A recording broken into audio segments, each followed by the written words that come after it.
Assalamualaikum warahmatullahi wabarakatuh. Kami dari kelompok 3, bab 3 akan membahas materi tentang profesi editor. Untuk memenuhi tugas mata kuliah edit linguistik dengan dosen pengampu Ibu Woro Uryani.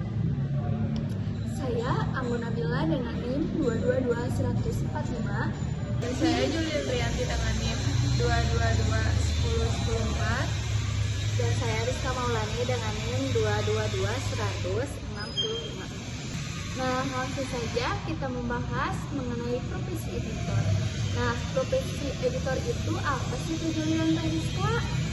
Sampai saat ini, profesi seorang editor itu masih sangat dianggap langka. Bahkan kebanyakan orang profesi ini masih terdengar asing. Oh, begitu ya, Teh? Ya, Teh, oleh karena itu wajar kalau masih banyak orang yang tidak tahu dengan profesi yang satu ini. Walaupun demikian, di beberapa perguruan tinggi pada program studi bahasa Indonesia atau kuliah penyuntingan sudah banyak diajarkan, bahkan mulai jenjang SMU sudah ada pembelajaran penyunting, walaupun masih dalam taraf yang sangat sederhana gitu, Teh. Oh, baik. Kalau menurut Rizka, apa sih profesi editor itu? Kalau menurut saya, profesi editor itu biasanya bertanggung jawab terhadap keseluruhan fungsi penyusunan editing pada suatu naskah di perusahaan penerbitan maupun berita. Oh, baik. Kita tadi sudah membahas tentang profesi editor yang sudah dijelaskan oleh saya dan Rizka. Untuk selanjutnya, saya akan menanyakan tentang peran editor di penerbit. Boleh untuk Rizka dan Teh Anggun untuk diperjelaskan. Menurut saya peran editor di penerbit itu biasanya kesehari-hariannya tugas mereka itu seperti mencari, memperbaiki, dan menerbitkan naskah tulisan maupun gambar pendukung gitu. Nah, masih banyak sih editor yang bekerja di penerbit tidak mempunyai keahlian dan pendidikan khusus. Mereka lebih banyak belajar secara otodidak dan mengandalkan pengalaman selama bekerja di penerbit. Oleh karena itu, banyak sekali editor yang terjun menekuni profesi tersebut.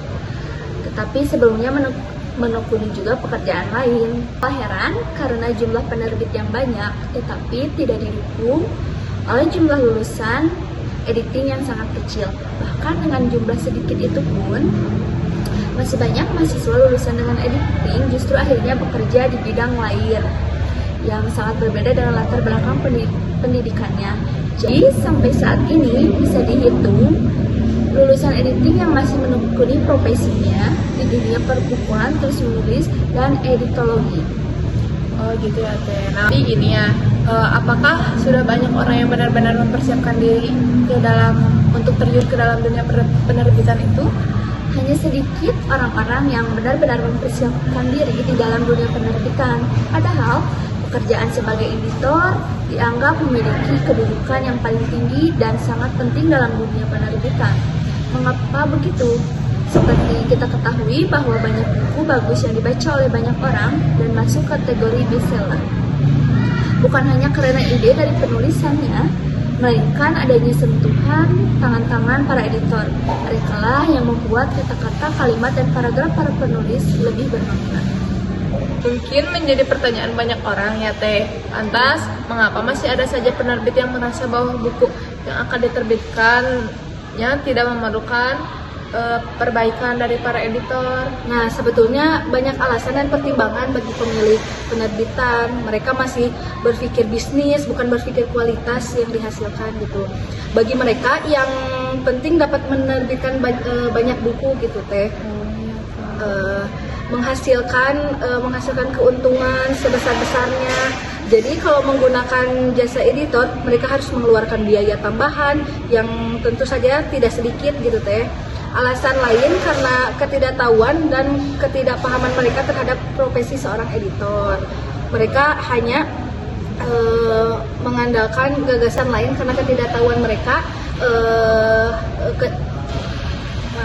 Alasan lain karena ketidaktahuan Nah, alasan lain yaitu karena ketidaktahuan dan ketidakpahaman mereka terhadap profesi seorang editor. Mereka hanya mengandalkan gagasan yang disampaikan oleh pengarangnya gitu kan. Terus bagi perusahaan penerbitan yang karyawannya mengerti tentang profesi editor, maka mereka sangat menghargai pekerjaan editor. Bahkan ada juga yang beralasan bahwa para penulisnya tidak berkenan kalau misalkan karyanya diotak-atik gitu ya. Lain peran editor di dalam penerbitan teh kan terdapat beberapa tipe penulis ya. Kalau boleh tahu apa aja sih teh?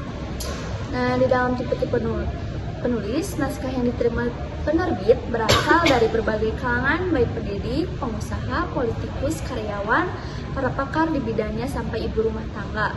Mereka pun berasal dari latar belakang yang berbeda, baik budaya, terus agama maupun profesinya. Dengan begitu, editor harus paham betul tentang tipe-tipe penulis yang memiliki karakter berbeda-beda.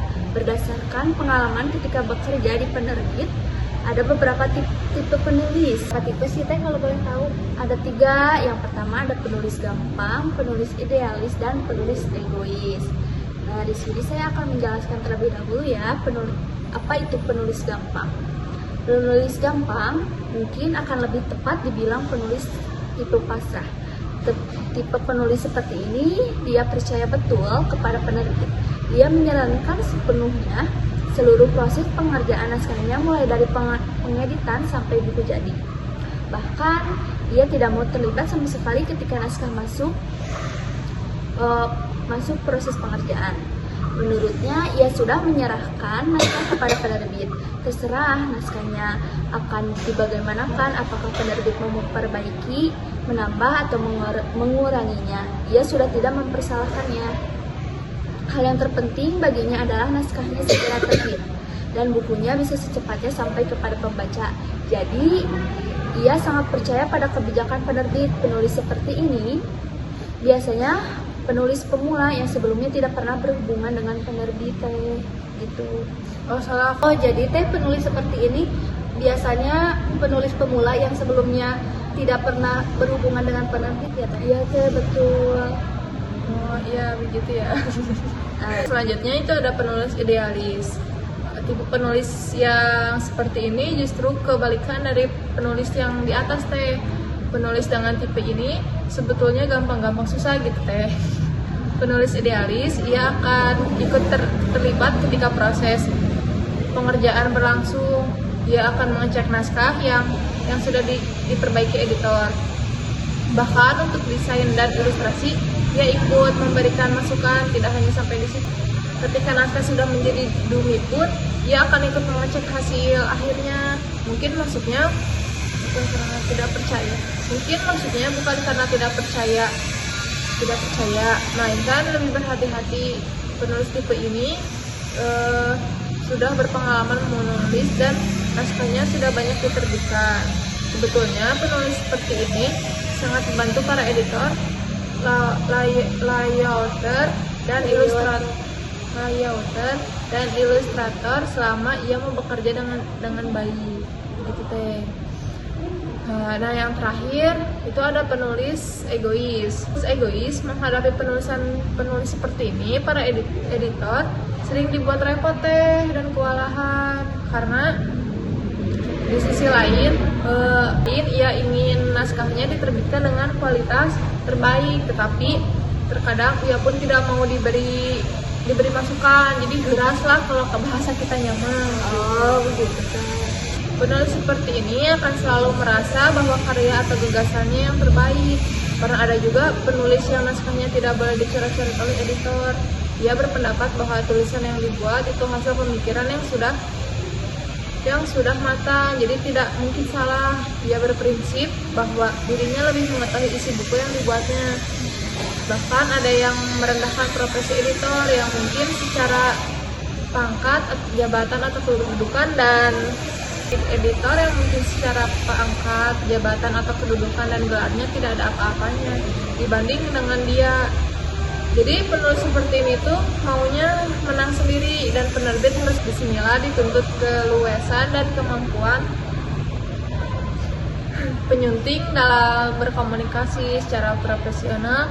Pekerjaan penulis dan penyunting berbeda. Jadi sehebat apapun penulis, tetap saja naskah harus dibaca dan disunting oleh seorang penyunting, begitu teh. Disimpulkan ya teh, dari ketiga tipe penulis tersebut memiliki perbedaan. Sama tipe penulis gampang, dia lebih menyerahkan tulisannya kepada penerbit ya teh. Jadi yang penting tulisannya cepat selesai gitu. Nah mungkin yang kedua yaitu naskah idealis, dia memperhatikan tulisan yang telah dibenarkan. Nah mungkin yang kedua teh naskah idealis ya lebih lebih mengecek naskah yang telah diperbaiki oleh editor. Nah ya, nah untuk yang terakhir mungkin teh naskah egois. Nah mungkin dia maunya menang sendiri, editor harus mengikuti kemauannya, mungkin begitu ya teh. Oh begitu ya teh. Oh iya. Nah, cukup sekian berikut pemaparan materi dari kami kelompok 3 mengenai profesi editor. Mohon maaf bila banyak kesalahan. Wassalamualaikum warahmatullahi wabarakatuh.